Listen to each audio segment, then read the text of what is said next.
First off, I was a big sports guy. My dad was an educator. He and my mom both were teachers. My dad was a basketball coach as well. So I grew up in a gymnasium playing basketball. I was pretty good at it. Had some uncles and family members played college, and I was pretty good at it, but I was smart enough to know I was not going to be running around with Shea Gillis-Alexander and those guys. And so I actually looked into journalism my 9th grade year.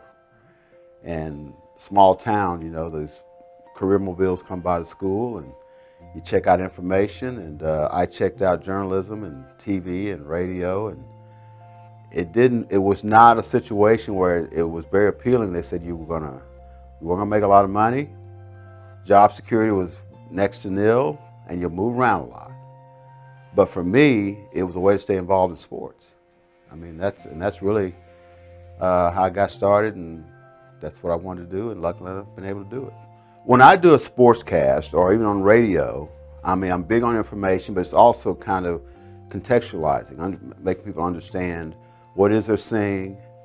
And I know, like, from a television standpoint, like one of my early guy named Tom Kirby gave my first opportunity to do television, Channel 5, way back when. And he was really big on writing to video, not just throwing paper wall video, but you know, you write your script to what people are seeing so they can understand. You know, you're telling a story basically. You know, you have your beginning, your middle, your end, and so, you know, I always look at it that way. And I think you capture a lot of people who maybe aren't the biggest baseball, basketball, whatever fans, but they can understand a story. And again, sports is really important to the folks here in Oklahoma because we pretty much support things that come here. You know, I think that's been shown. The Women's College World Series wasn't a big deal when we got it. Now everybody wants it, but we embrace it as ours, and I think that's always been the case here. Well, first my mom and dad, you know, coming from a small town, like I said, they were both teachers, and you know, Southeast Oklahoma, Tom, Oklahoma, TOM, about as big as this room. But yeah, I mean, just because we were from a small town didn't mean didn't think you could expand your horizons.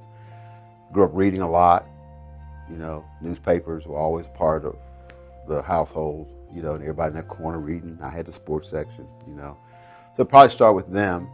You know, various teachers growing up. My first teacher that told me I was a good writer was my 10th grade English teacher, Miss White. And she had us to write a creative story.